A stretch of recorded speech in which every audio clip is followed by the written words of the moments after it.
Reforming adult guardianship. Addressing challenges and seeking solutions.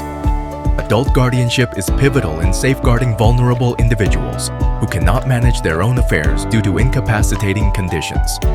While originally noble, the system faces growing scrutiny for potential abuse and lack of uniformity across jurisdictions.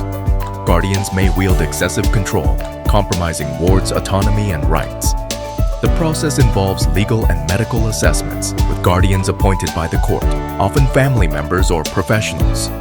However, insufficient oversight allows for financial exploitation and undue loss of autonomy. Reforms are underway, including stricter criteria for guardians, enhanced training, and technological innovations for transparency and efficiency.